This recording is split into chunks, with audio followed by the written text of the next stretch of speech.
और चलिए सीधे हम रुक लेते हैं। मीनाक्षी इस वक्त हमारे साथ हल्द्वानी से जुड़ गई हैं।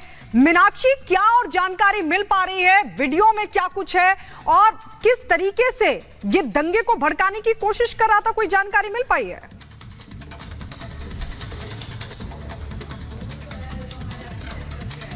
देखिए, अभी जो जानकारी मिल रही है, एक वीडियो सामने आया है जिसमें पंकज उपाध्याय पहुंचे हुए थे अपने दल के साथ 8 फरवरी को उस जगह पर जहां पर अवैध निर्माण गिराया जाना था, और उस दौरान जमकर के बहस होती है अब्दुल मलिक से, क्योंकि वो अपने पेपर दिखा नहीं पाता है। और ऐसे में पंकज उपाध्याय उससे लगातार बोल रहे थे कि आप पेपर दिखाइए, अगर आपके पास पेपर है तो हम इस ढांचे को नहीं गिराएंगे।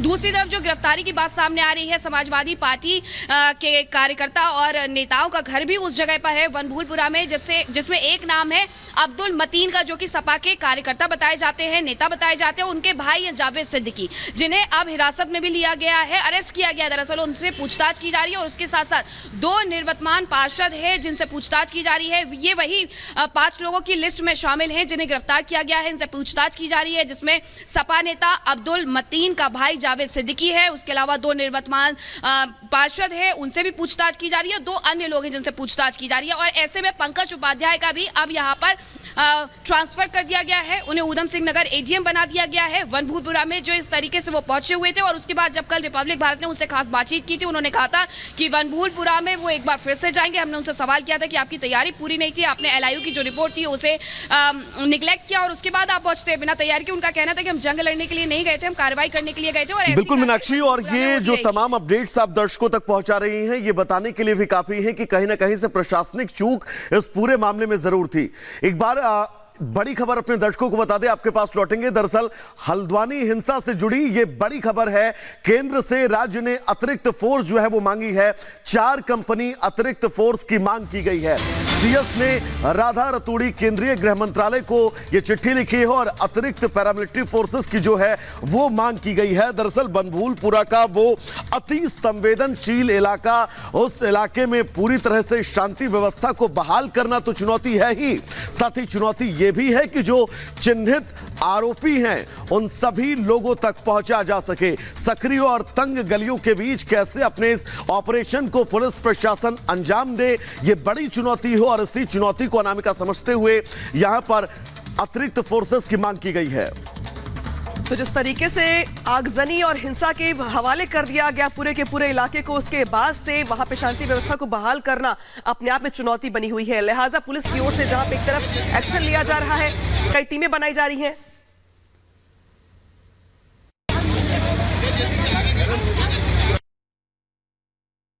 और ये तस्वीरें तो दूसरी तरफ अब राज्य सरकार की ओर से यहां पर गृह मंत्रालय को चिट्ठी लिख करके अतिरिक्त फोर्स मांगी गई है ताकि शांति व्यवस्था को बहाल किया जा सके। हालांकि कुछ इलाके ऐसे हैं जहां पर कर्फ्यू में ढील दी गई है, लेकिन अभी भी जो हिंसक प्रभावित इलाका है वहां पे कर्फ्यू में ढील नहीं दी गई है। सीधे रुख करते हैं मीनाक्षी का।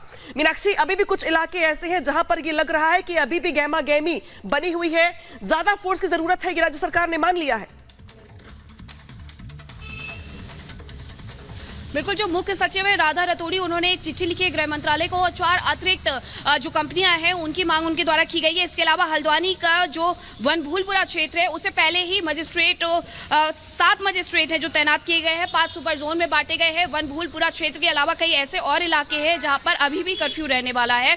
वनभूलपुरा से लगता है हल्द्वानी का मेन मार्केट, जहां पर कर्फ्यू रहेगा, बंद रहने वाला है। उसके बाद लगता है तिकोनिया, 3 पानी, और उससे थोड़ा सा और आगे जाकर के ग्वाला पार है, वहां पर भी इसी तरीके से स्थिति रहने वाली है। कैंट जो एरिया है वहां पर भी इसी तरीके से स्थिति रहेगी। लेकिन वनभूलपुरा एकमात्र ऐसा क्षेत्र होगा जहां पर इंटरनेट की भी पाबंदी रहेगी, बाकी एरिया में इंटरनेट की पाबंदी नहीं रहेगी। वनभूलपुरा के आसपास इंटरनेट की समस्या का अभी भी सामना किया जा रहा है, लेकिन जो 4 कंपनियों की मांग की गई है उससे साफ ये नजर आता है कि जिस तरीके से प्रशासन को यह चुनौती दी गई है, प्रशासन को चैलेंज किया गया है, सरकार ने भी पूरी तरीके से ठान लिया है कि जो इस पूरी कार्रवाई के पीछे रहे हैं, जो दोषी है, उपद्रवी है, उन्हें वो सजा देकर के रहेंगे। और यही वजह है कि अभी तक 100 लोगों को अरेस्ट किया गया है, डिटेन किया जा रहा है, 5000 से ज्यादा लोगों को, और इसी के साथ साथ जो 5 लोग हैं उन्हें गिरफ्तार करके उनसे पूछताछ की जा रही है कि आखिरकार किस तरीके से ये पूरा दंगा भड़काया गया था, और अब्दुल मलिक जिसके बगीचे पे ये पूरा निर्माण था, उसे इस पूरी घटना का मास्टरमाइंड बताया गया। मीनाक्षी, हमारे साथ जतिन भी इस वक्त लाइव जुड़ गए हैं।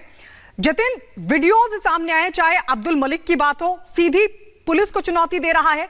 इसके अलावा चाहे बात जावेद सिद्दीकी की हो, ये तमाम वीडियोस ये साबित करते कि खुली चुनौती पुलिस को दी जा रही थी, क्योंकि ये जानते थे कि इनकी तैयारी पूरी है।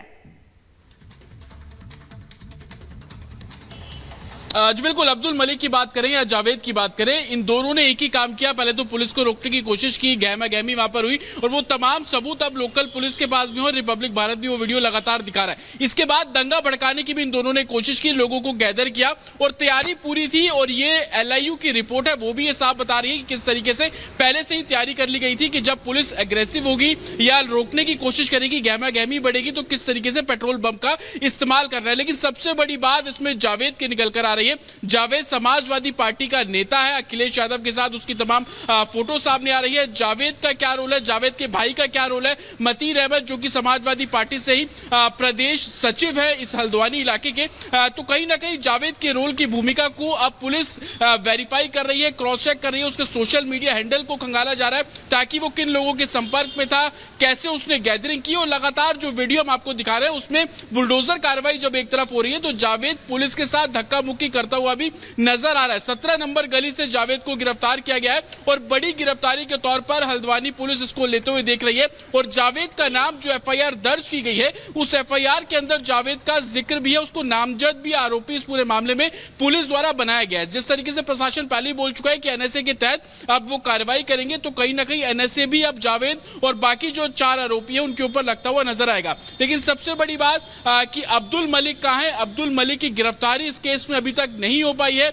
अब्दुल मलिक ने ही अतिक्रमण किया था, कब्जा किया था और लगातार और जतिन ये तय भी है, अब्दुल मलिक की गिरफ्तारी अगर होती है तो पुलिस को तमाम सुराग और तमाम राज जो है उनसे पर्दा हटेगा और आगे इस केस में जो है वो आगे कार्रवाई जो है वो और स्पष्टता के साथ की जाएगी। मीनाक्षी, मैं आपके पास आना चाहूंगा क्योंकि वो तस्वीरें आप याद करिए जब थाना हल्द्वानी के अंदर तकरीबन 30 से 40 पुलिसकर्मी जो हैं वो चोटिल बैठे हुए थे और वो इस बात का जिक्र कर रहे थे कि पुलिस के इकबाल पर ये चोट है। अब उस पुलिस के इकबाल को दोबारा मजबूत करने के लिए आगे कितनी और सख्त कार्रवाई की जा सकती है, आगे की रणनीति क्या होगी प्रशासन की, शासन की? मीनाक्षी, बिल्कुल सख्त कार्रवाई की जा रही है और यही वजह है कि 1100 से ज्यादा जो पुलिसकर्मी है वैभव वो उस जगह पे तैनात किए गए हैं। वहां अभी भी कर्फ्यू है, इंटरनेट बैन है, लोग घरों से बाहर नहीं निकल पा रहे हैं और सख्त चेतावनी दी गई है, हिदायत दी गई है कि घरों से बाहर फिलहाल के लिए ना निकले क्योंकि अभी ये सुरक्षित नहीं है। वहां के अगर हम अंदर गलियों की बात करते हैं तो उसकी तस्वीरें हमारे सहयोगी जतिन ने आप तक पहुंचाई कि किस तरीके से लोग जो है वो अपनी खिड़की से, घरों की छतों से जागते हुए नजर आ रहे हैं। लेकिन उसी के साथ वहां पर अभी भी डर का माहौल भी देखने को मिल रहा है। लेकिन अब 4 जो अतिरिक्त कंपनियां मंगाई गई हैं उन 4 अतिरिक्त कंपनियों के मांगने के आप पर्पस समझ सकते हैं कि साफ तौर पर यहाँ पर ये हिदायत दी जा रही है, चेतावनी दी जा रही है कि जो हुआ 8 फरवरी को जो दंगा भड़काया गया उसमें जो लोग शामिल थे उन्हें बख्शा नहीं जाएगा, उन्हें ढूंढ ढूंढ करके सजा दी जाएगी। और अब ऐसे में जब नामजद आरोपी खुद सपा नेता का भाई जावेद सिद्दीकी हो तो आप समझ सकते हैं जो अब्दुल मतीन है जो कि सपा का नेता और उसका भाई जावेद सिद्दीकी पिछले साल जब बनभूलपुरा क्षेत्र में कुछ घर चिन्हित किए गए थे जिन्हें गिराने का आदेश हाईकोर्ट के द्वारा दिया गया, बाद में वो बिल्कुल मीनाक्षी आप महत्वपूर्ण बात बता रही है। जतिन भी लगातार हमारे साथ बने हुए, आप दोनों के पास हम लौट रहे हैं क्योंकि इस बीच वो वीडियो हम आपको दिखाते हैं जहां बहस कर रहा था अब्दुल मलिक पुलिस के साथ, टीम के साथ। नगर निगम की टीम जब मौके पर पहुंची थी तो उसने पेपर नहीं दिखाए, उससे कहा गया कि आप पेपर दिखाइए, लेकिन उसने पेपर नहीं दिखाए और जमकर वो खुले तौर पर बहस कर रहा था, कानून को चुनौती दे रहा था, पुलिस को चुनौती दे रहा था और प्रशासन को चुनौती दे रहा था। आइए वो वीडियो आपको दिखाते हैं और सुनवाते हैं कि अब्दुल मलिक किस तरीके से चुनौती दे रहा था पुलिस को।